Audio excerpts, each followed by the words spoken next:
Good afternoon. Hi, my name is Dr. Paul Zeitz, and I'm the Executive Director and founder of Build a Movement 2020. I'm so excited to be here today with all of you and the Healthy Climate Initiative of India in recognition and in honor of Earth Day, April 22nd, 2020.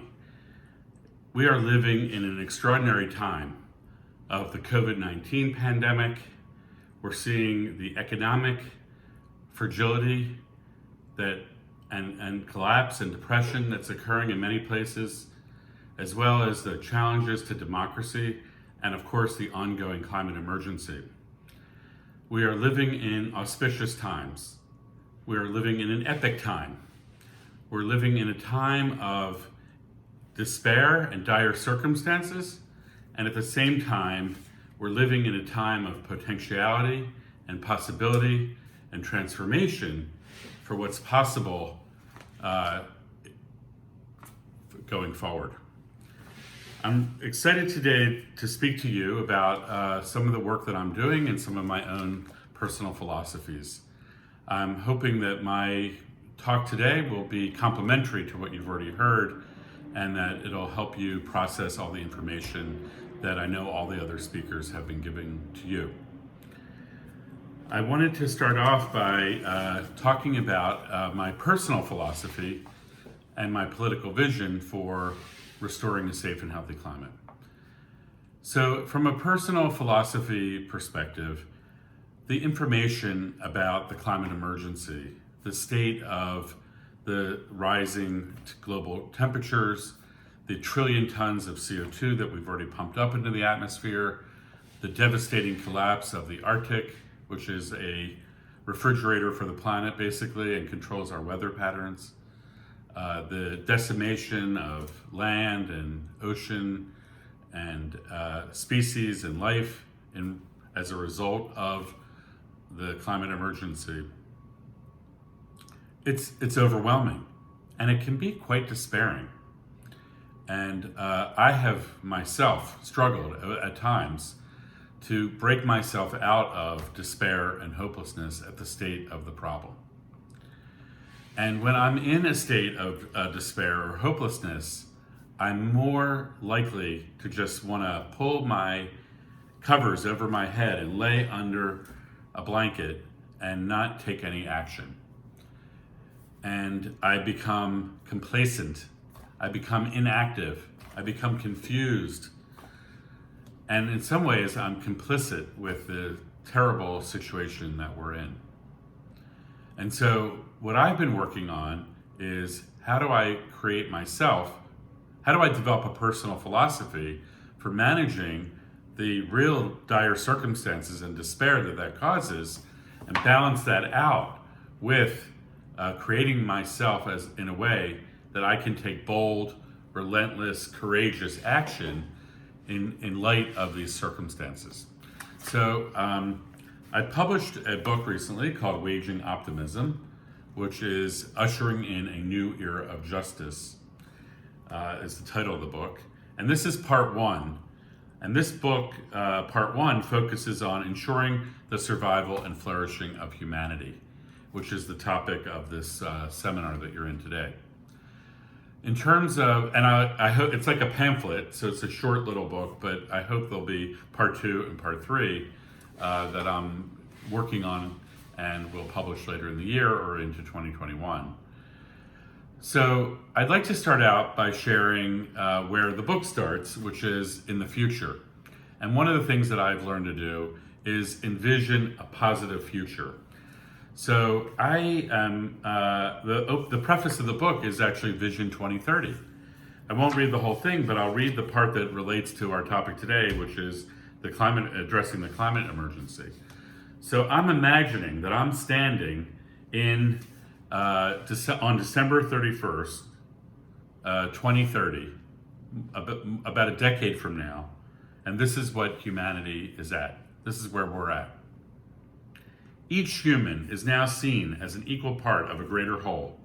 Families, communities, and nations are connecting in an inclusive healing movement, joining forces to tackle the existential challenges facing humanity.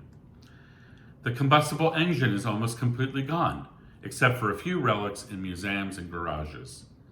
There is no place to buy fossil fuels.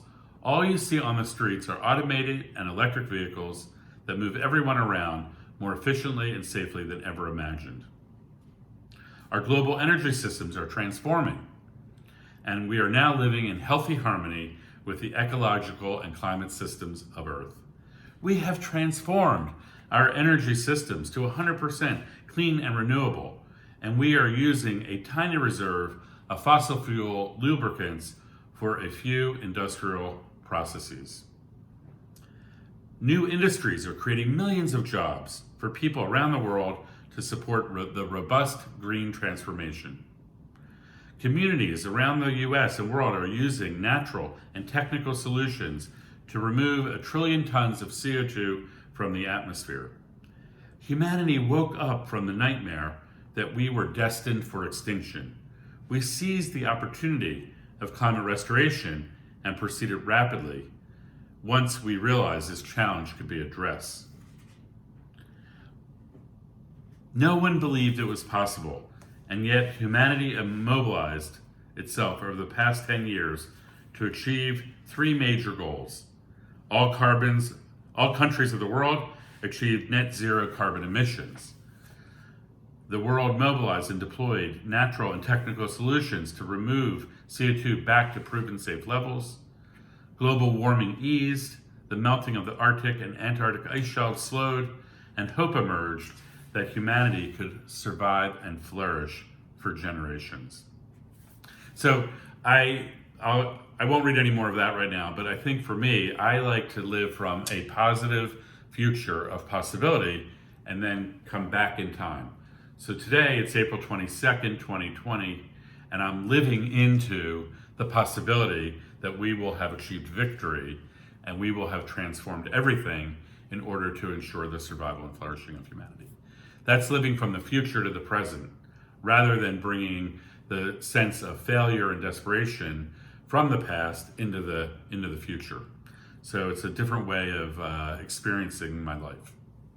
And with that, when that kind of positive possible future, it helps me be more optimistic. So I realized earlier in my life that my ability to be optimistic in the face of dire circumstances actually is something that I'm affected with.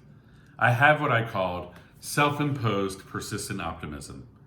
SIPO, S-I-P-O. It is a part of understanding who I am. I have learned in my adult life to boomerang negativity and hopelessness and despair and invoke optimism, or SIPO, self-imposed persistent optimism, into every aspect of my life. So in the face of the worst headlines, the most dire circumstances, I can generate a renewable sense of courage, resource of courage, to see the endless possibilities for all of us, for my life, for each and every day, and for all of humanity. It's with this sense of optimism I am willing to engage with any challenge, any challenger, and any opposition force that may exist or emerge in our shared human quest to achieve happiness, liberty, and justice for all. And what's at stake right now is the question about whether or not humanity will survive or whether we will go extinct. I'm sure you heard all the details about the state of the climate emergency. I know that you heard a lot of details about climate restoration and what's possible with that.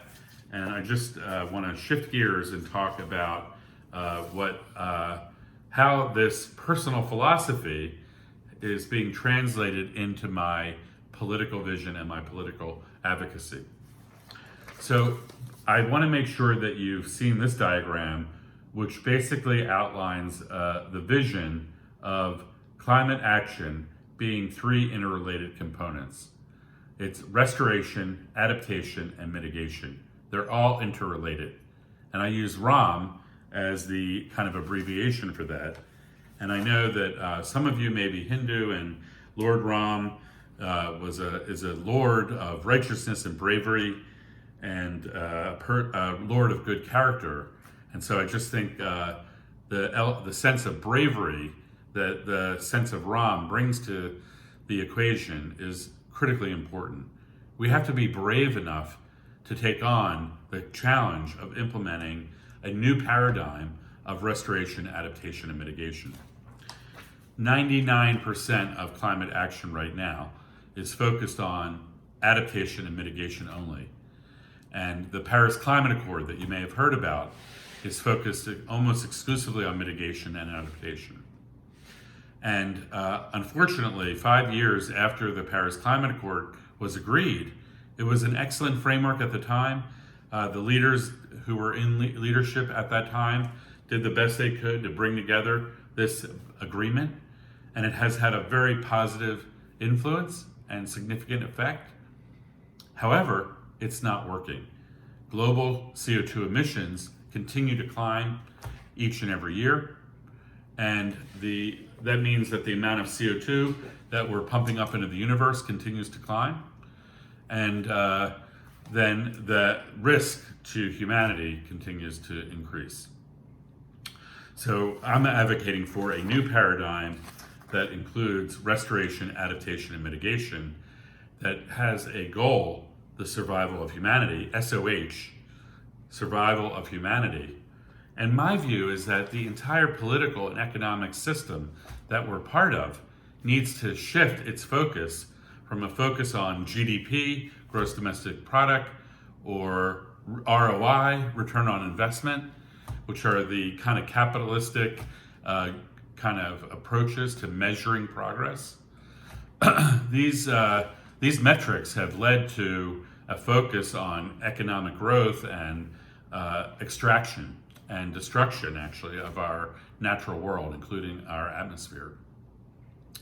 So I'm advocating for a new set of metrics that include SOH. So we should replace GDP with SOH, so that all of our endeavor is aiming towards ensuring the survival of humanity.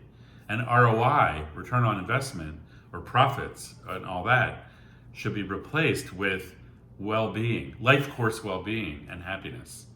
So from birth to death, that we're measuring and creating a world of where people experience well-being and happiness, rather than it's just about how some people have fat pockets and others are living in despair. We can create a world with new metrics like this, with survival of humanity and human well-being and happiness as the new way that we organize ourselves, but it will take a global movement. In terms of my advocacy on climate, I'm focused on advocating for climate restoration emergency action. And this is applicable here in the United States. It's definitely applicable there in India as well, and any country really.